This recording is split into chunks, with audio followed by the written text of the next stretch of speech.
Good morning. Good morning, Saturday morning. I know I'm not on the stream yet, so I'm letting you look at my beautifully produced banner. Ha ha, just kidding. We all love Canva.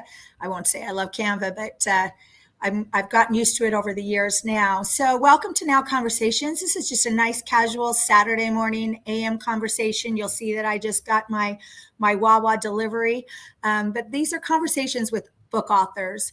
And I thought now, getting close to 8 years of publishing multiple books and interviewing potential clients, that I'd start to bring on book authors, not just from our publishing house, but also authors that haven't published with us, and ask those questions that maybe only a publisher knows. So, welcome to our show. I will come on stream if I remember how to do this. How is that? There I am. Good morning. All right. So, I'm so excited to be back with Now Conversations because we took a little break, and maybe we'll talk about that a little bit later. But this is going to be a nice, easy, quick show. We're going to only spend 30 minutes of your Saturday morning. Hopefully you've got your coffee. I'm on my third coffee, and not that they pay me endorsement. Maybe I need to go after Wawa. But my teenage daughter, actually my soon-to-be freshman college age teenage daughter, we leave for her, checking her into the dorms. I'm looking at the date in about 12, 13 days. She just brought me some Wawa. But I want to bring on G.S. Jerry. You're going to, he's so unique. You're going to love his humor, the way about him. And he's got some rock star titles. I want to tell you first, he's a father of 5. I'm a father of 2, which is more than a full-time overtime job. I don't know how he's a full-time or how he's a father of 5. I'm sure more than overtime as well. He's a Navy veteran, cybersecurity expert. And what I loved about his bio, I was reading again. I've known Jerry for a little bit of time. I've known him when he only had 1 book out. Now we're going to talk about the fact that he's got 2 books out. But what I loved about his bio, I'm going to bring him in and we're going to start there, is it says that he grew up in the world of books, working for his father's book bindery business when he was a child. Little did he know, it says that the literary universe had something more in store for his life. And I love that he has always been around books, and now he is who he is today. So let's bring him on the screen here. Let's see if that works. Yay, it worked. Good morning, Jerry. Thanks for joining Now Conversations. Yeah, good morning. Thanks for having me on. It's a pleasure to be here. It's always awesome to get on these podcasts and talk with new people. So, not that you're a new person, we've talked plenty of times, but to be on this podcast is always a great experience. You're so cool. By the time the show's done, it was like, he's a cool guy. He's definitely, I used to say this in tech, you're on my cool list to people. You're definitely on my cool list. I appreciate that. No, you're cool. Tell me about the growing up part and your father and all of that. That's so interesting.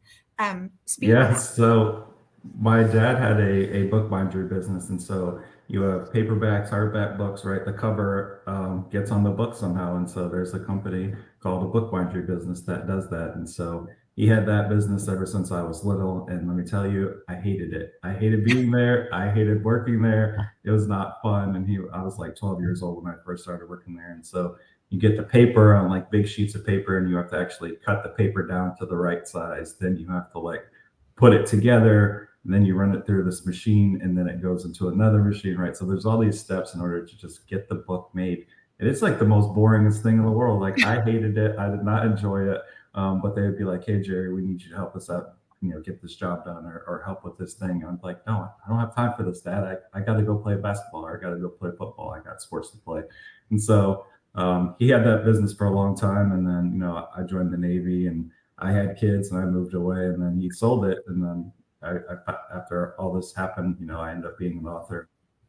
It's such a small world, because I never thought that I would work with books again, and then here I am writing another book, and it just kind of makes me reflect back on that time when I used to work with him and just put those books together, and some of the work ethic that I built as part of that, which I probably wouldn't have thought of and as a younger lad myself. But now looking back, I'm like, yeah, even though it wasn't the funnest job, like it definitely instilled a work ethic in me. So it was I think pretty it's good. so.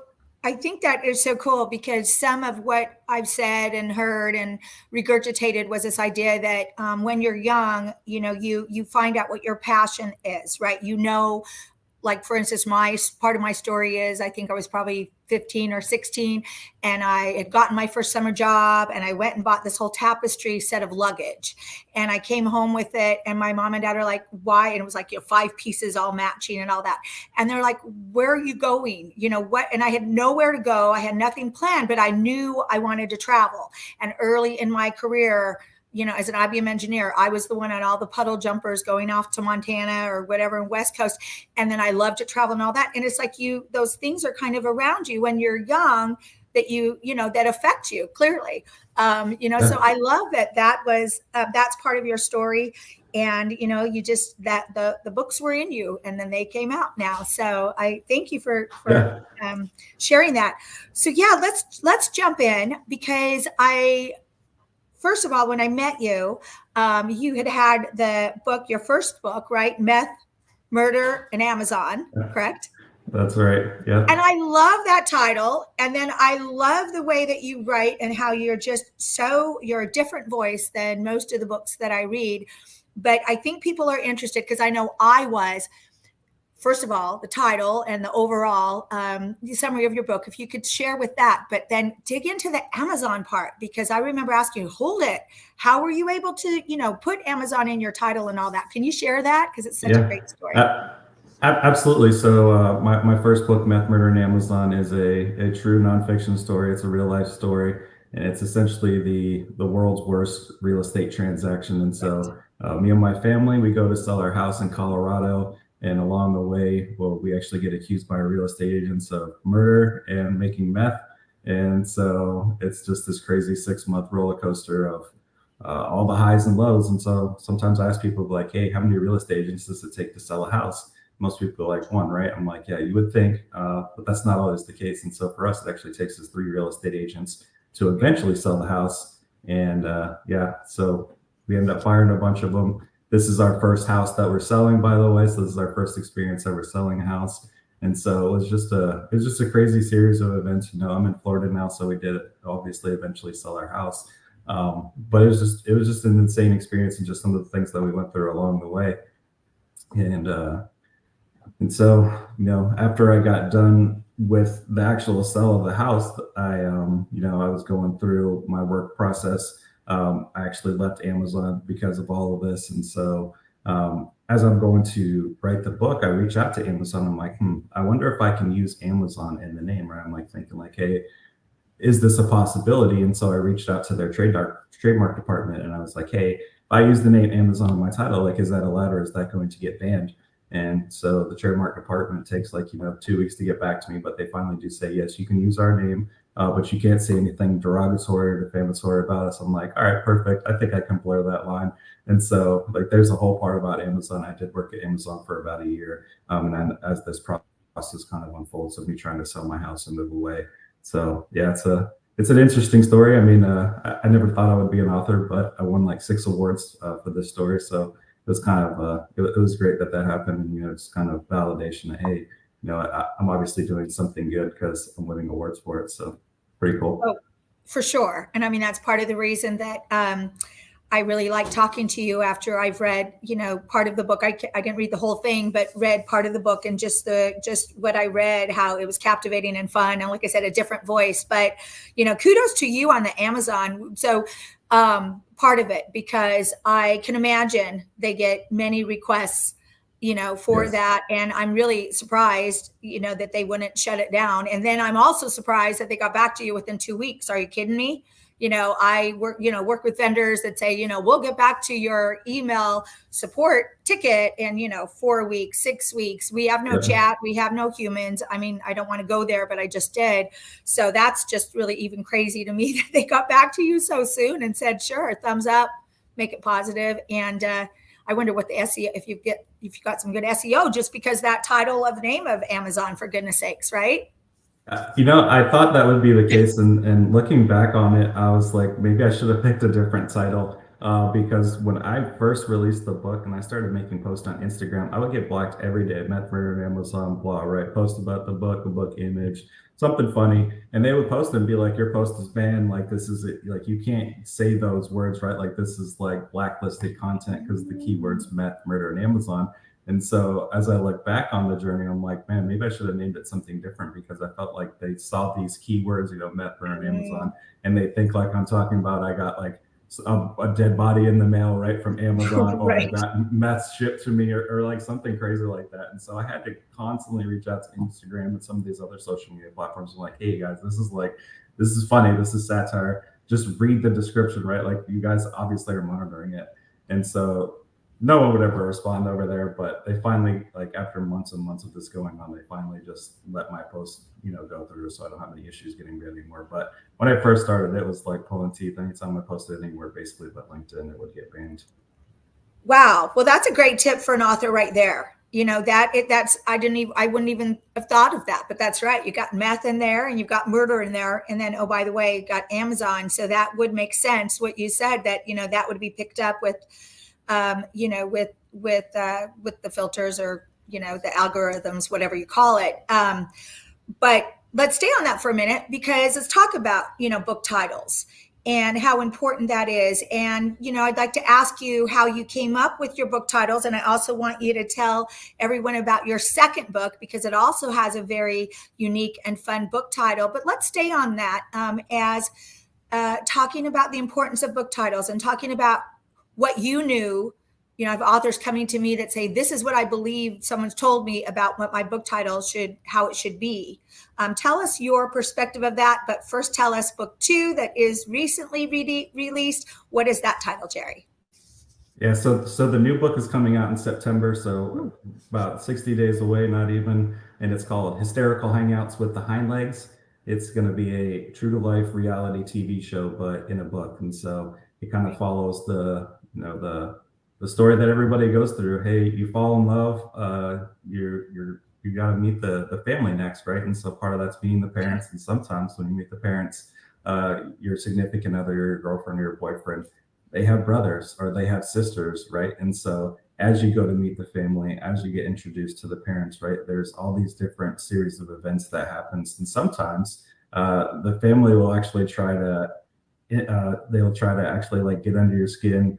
They'll actually try to get you away from their sister or their daughter, right? And so they'll actually put up these little like roadblocks, or really try to mess with you. And so I thought it would be a fun idea, right? Like, hey, if I've been married for 18 years, so I remember the first time that I met my father-in-law and my mother-in-law, and I was like, well, what if we take this to a whole nother level? And so not only you have to meet the parents, you meet the family, but you really go over the top with it, right? And so you really play on like what's like the worst family stereotype. Hey, you meet the dad for the first time, dad's got a shotgun, right? He's being super intimidating. And so I'm like, well, we should amplify that. So not only does he have a shotgun, but now he has ammunition. He's like etched my initials into the shotgun shells. And then he's got like a machete on the side, right? So he's like being like really intimidating, like over the top. And so I thought that it would be like a fun way to do that, and basically say, hey, the main character, who's the boyfriend, is going to secretly record all these events that happens, and almost turns it into a reality show. And so I looked around hey, is there a reality show type book? And like I found a couple, but they're all like, hey, there's like an aspect of reality show. There is not a true reality show out there. So this is true. Reality show, every episode is labeled like some kind of episode. I even throw in like, hey, this is rated TV 14 or rated, TVMA for whatever reason, right? Like, hey, there's violence, there's blood, maybe there's some language in there and some things. And so I tried to really keep it true to like what you would expect from a reality show, but then it's obviously in the book. So just something unique and different to kind of set myself apart. So how did you come up with the title, or did you instantly know the title? A lot of book authors will say, I already have my title. This is what I want the book to be. And some of them are like, I have no idea. We're in the middle of a book right now. I think we have a working title, but we've been working on it for several months and we still don't have the title. Tell me how you came up with your 2 titles. So the first one, the first one kind of just came to me, the meth murder at Amazon. I told one of my friends after we finally sold the house, he's actually in the first book. And so I was telling him like, hey, yeah, all this stuff happened. Our real estate agent accused us of murder, making meth. And he starts laughing. Like, he thinks that's the funniest thing. I was like, dude, meth murder at Amazon. What a great title, right? Like, it sounds like a bestseller already. And so like I joked about it right after it happened, but I had no idea or no inclination to be like, oh, that would be funny if I write a book, haha. And then like a few years later, then it actually happens. And so I already had the title. The second one, I still kind of had the title as well. Like I had talked with family, not necessarily about writing the book, but we would all have these get-togethers. My wife has 7 brothers and sisters. She's from a big family, and so we have like something like 23 grandkids now, like in the whole family that roll up to my father-in-law, my mother-in-law, and so like as we all get together, sometimes it's a pretty crazy event. There's a lot going on, and so one of the family members, I think it's my brother-in-law's girlfriend, was like, "Oh, someone's like, hey, your family's so funny, they're so crazy that you guys should do a reality show and call it Hysterical Hangouts with right in the name of the family." And I was like, oh, Perfect. well, what if I take the Hysterical Hangouts, but then it's use their actual name. I like to use made up fictitious names, pseudonyms, and Yep. so part of it was making it the Hind Legs, and so that's kind of where the Hind Legs come into play. And so I thought like, hey, if the characters were a Mandy hind leg, Tucker hind leg, right? Like they're all kind of play on like this thing. So whenever you say it out loud or you read it, like it sounds like something that it's not. And so that's kind of like some of what I do as an author. Like I'll try to come up with funny character names, or if you say it or you read it, it'll make you think of something else. And so that's kind of where that title came from. Very cool. Thanks for sharing. So I'll tell you what our perspective is on book titles. So years ago, when we were setting up Now Publishing, I was taught that a book title shouldn't be more than 5 words. Keep it short. Yeah. Subtitle, should, maybe don't have a subtitle, or a tagline is what, it's called now a ton. Don't have it if it doesn't really add anything more. It's not required to have a subtitle. So we kind of, work with that. But I'll tell you what I care about with the title. One of the things I care about in a book title when we're working with clients is that the title doesn't tell too much about the book, that a prospective buyer could be biased by the title. So for instance, we're working on a book. It's an amazing book, amazing client in Saudi Arabia now, but she's American, working there. And she went through breast cancer by herself in the middle of the pandemic. So, and it's just, she's an amazing woman and it's an amazing story. And we're doing 2 books for her. And I'm just worried about putting something about breast cancer as part of the title at the front cover, because I don't want people to say, oh, I'm not really interested in breast cancer, or, oh, I've already read a lot about that, or whatever. I want them to be intrigued enough with the title to pick up the book, look at the back cover, and read more, right? So there's this whole anatomy of a book sale, many people know. And yes, I know that not every, people like ebooks and audiobooks, but same thing. The title needs to be impactful and intriguing. So, I love your titles because they're definitely intriguing. What? Meth, Murder, and Amazon, who are the hind legs in that? But it's just so important. Those elements of, like I said, the anatomy of a book sale are so important. And they really start with, what's the title? And there are a few still brick and mortar bookstores, but when we all go to them, what catches our eye? The color and what's the title? Yeah, so it's definitely not anything you want to take a shortcut to, or I tell book authors, that's not the title until we both love it. Our whole team loves it. And I've had one other thing I'll add about titles. I've had clients that we say, you know what, let's just start this document that's our working title. I've had clients that we've started a text string between, myself, other leadership, and now the editor and the author. And we'll just, be, maybe driving and thinking about the manuscript and thinking about the book, the client, and say, what if it's this word exploring? I remember we have a book called Exploring the Practice. And we're like, we love that word exploring, so then we just build on that. And it's just a fun, creative process, but it's so important, not only for this rockstar title, but then of course, in our age of digital marketing, it's important that the title is available.com. It's important that the title is available as social media handles, all of that.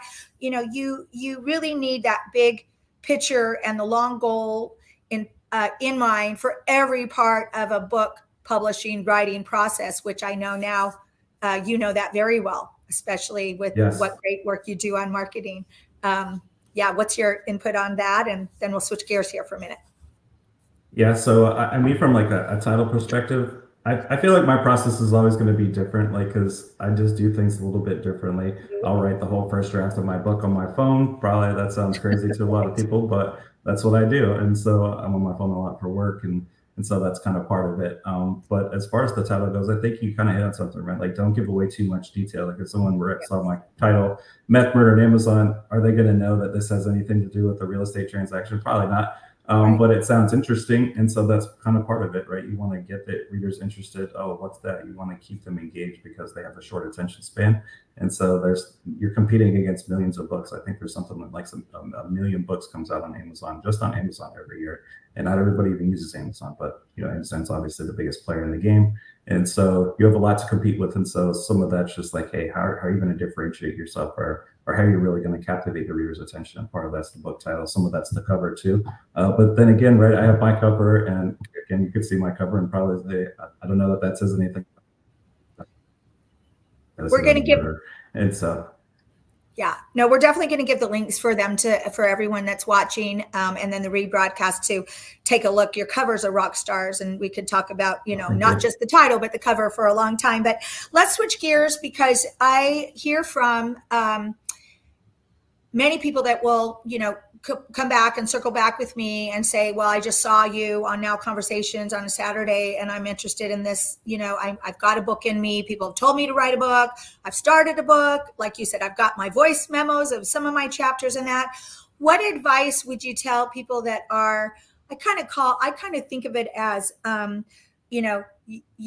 that you need to do this, but it's way down on your to-do daily list and monthly list, and maybe this year, maybe last year, maybe next year. What kind of advice would you give to those soon to be or should be first-time authors? Yeah, I mean, I would give them a bunch of advice. I mean, first off, right, you got to prioritize what's important to you. And so if you want a book, you're like, hey, start writing, right? Because it's not going to write itself. I know they have all these AI tools and things like that, but to be fair, it's never going to be truly your voice, truly your words. I'm just going to kind of use the AI to kind of build that. However, part of it's staying true to yourself, right? Like, write what you know. I feel like I'm a funny guy, so I'm going to write funny stuff. If I'm not a funny guy, right, and I'm mysterious, I write suspenseful things, right, then that's what you should write about, because you're confident in that, you're sure of that, right, and that's what you know. And so I think part of that is going to also resonate with the readers, right? If you're not funny and you try to write something funny, chances are it's not going to be funny. And so the readers are going to pick up on that too. And so I think I actually think that's a Mark Twain quote that says, write what you know. And so I think that's very true. Also got to have thick skin, right? I mean, if you're going to be sell anything, write anything, be on podcasts, things like that in the public eye, right? You got to have thick skin, because people are going to not like your work. They're going to hate your face, right? They're going to hate all these things that you do for whatever reason. And so you just got to be like, hey, you got to do it really for you and what you like to do, what you like to write. And I think the readers will resonate with that too. Question, I'm just going to ask this, since you were saying have a thick skin, have you got what I call, the haters, the cyberbullies? Have you got negative people lashing out at you just for whatever reason they have, or have you been okay on that? I've been kind of okay on that. If anything, I'll get not a 5-star review, right? Like sometimes I get a 4-star review. I've actually got one 1-star review and 1 2-star reviews, but they didn't leave a review at all. They just rated it and then they went about their business. And so I was like, what? 1 star? How could this be? And so then I see they didn't leave a review, and then I reached out to Amazon. I'm like, hey, is this really a review? Did they even read the book? And Amazon's worthless at this point. Whenever you reach out to their support teams, they give you this standard boilerplate response. But at the end of the day, right, I was like, hey, it's fine, right? Not everybody's going to love your book, and that's kind of part of it too, right? Like, not everybody's going to like what you write, not everybody's going to like what you do, and that's okay. That's why we have these different genres and these different niches, and so part of it's really just finding your audience. Not everybody's going to love it, but there's going to be plenty of people that love what you do too, and so you just got to go out and find them. Right. Okay. Well, I do want to I know we have some conversations going on here. I'm going to bring people on at 5 minutes to to the end time and let them ask questions. So just to let the people watching know that. But I love what you said about, don't write about things you don't know. And we say that all the time. Like you said, that's classic. And so the funny thing first is just that, I think I'm funny, but I'm the only one laughing at my jokes. So clearly I don't have that humorous way. And then that idea of, we had an author years back that she put all these big words in her manuscript. We knew it wasn't her voice, but I guess she thought it just made it sound better. And I remember an editor saying, honestly, some of these words I'm even looking up, and she's like, we're changing these. And so she had a conversation with her offline, and I mean, she didn't mean anything by it. But again, your own voice comes through. It's your own content. And that's, even though we definitely, as we assist with the content editing. And sometimes we'll say it's a high, medium, or low level of content editing we provide. We don't say ghostwriting, because I don't need to hear from the editor ghostwriter in a client's book. We need to get their content, right? We need to hear their story and know their voice. And that's not it's an easy thing to say, but it's not necessarily an easy thing to edit, right? It's not an easy thing to help. And so you've got to have a lot of skill, writing and editorial to be a great content editor. So I'm glad you brought that up. Okay. All right. Let me see if we can do this. Thanks for letting me kind of try this. Let me see if I can show. Jeff, I'm going to bring you on because I think you have a question, or you can at least talk. There you are. Jeff, are you able to talk or not? Be nice to have tech support here. Okay. Let me ask. Maybe not, because I don't know how to do this. I'm going to ask him, what is your question to Jerry? Yeah. And maybe Jerry spelled with the G. Let's see. Jerry with the G. And actually, Jerry, while we're seeing what that is, why don't you tell people how to order your books, how to read about them, how to be involved with everything GS Jerry for your book. And then are you on pre-sale with Hysterical Hangouts with the Hind Legs? I am. Yep. Yes. So it's on order. So the new book, Hysterical Hangouts with the Hind Legs, is available on Amazon for pre-order. It's also on Barnes & Noble for pre-order and some other platforms. Methburner and Amazon's on Amazon, Barnes & Noble's, let's see, where else? Walmart, pretty much anywhere online. Methburner and Amazon is. I also have a website, gsjerry.com. On there, there's a blog, but I also have some free recipes I like to cook myself, and so we like to make a lot of things here at home. So there's some good recipes up there. It's under the Meth Lab Creations tab, right? So if you see Meth Lab Creations, don't think it's actually meth. It's a meth-free site. But I figured they said all these things about me. I might as well kind of just take ownership of it and just make fun little plays on it. So that's kind of where that comes from. Well, so I put GS Jerry in the chat, so you can go there. I may not be able to add Jeff in, but he has a little note there that he's got a book that's already been out, and it looks like he's doing second edition. So congratulations on second edition. Okay, Jeff, and so I think he wanted to just say hello. So thank you for that, and I'm glad that you're on the stream, and I don't know how to get rid of you. How funny is that, right? I don't need to. Oh, hang on. Yes, I'm so good at StreamYard, not. But all right, so we're at the end of the show. What I want you to do is, and I'm putting you on the spot, but I know you can roll with it, so that's why you're on here. I want you to give an action. Think about, what would you give, and you're a dad of 5, so I'm sure this is in your wheelhouse. Give an actionable item to everyone on this show. We have from today until next Saturday at 9:30 for the Next Now conversations and a new book author guest. Just give an action to help someone move closer to that finish line of publishing or finishing the first draft of writing. What would you give them as an actionable step of deliverance? I would say actual step of deliverance. I mean, just do it, right? I mean, obviously there's a whole process to get through, right? Like, you have to send it to an editor, you have to get it edited, then you have to kind of refresh, revise, rinse, repeat until you get to the end, right? But keep your eye on the prize, set a goal for yourself, right? If the goal is, hey, I want this book out by January 1st, well, you should certainly be kind of close to the end, because there's a whole process. It takes a while to get the book edited, and you got to make your edits.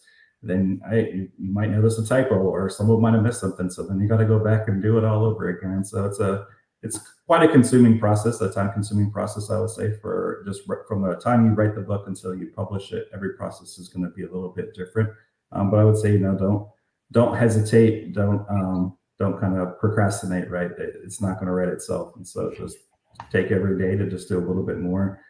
Me, myself, I try to write, an hour to 2 hours every few days a week if I can, right? So just make actionable items like that. Hey, you might not be able to write every day, but try to say, hey, 3 days a week, I'm gonna write something on the page, whether that's a chapter, a whole book, right? Whatever kind of moves you. So I try to get chapters done per week. That's kind of my process, but everybody can be different. And so, just try to get something, pen to paper. All right. Sorry, I'm trying to end on time, but great advice. And definitely don't put off what you need to do till tomorrow. We all, we're not guaranteed tomorrow, but you're right. Rinse and repeat, Right. Start the process, set up a new discipline, set up a new behavior that is something that you want to accomplish. And we say, you will prioritize what is priority. So 1,000% wonderful. Thank you everyone for joining us this Saturday morning. Thank you, GS Jerry. Go to gsjerry.com and keep up the funny, hysterical, unique writing. You're awesome. You're on the cool list, man. I very much appreciate it. Have a great rest of your weekend. Thank you. You too, Jerry.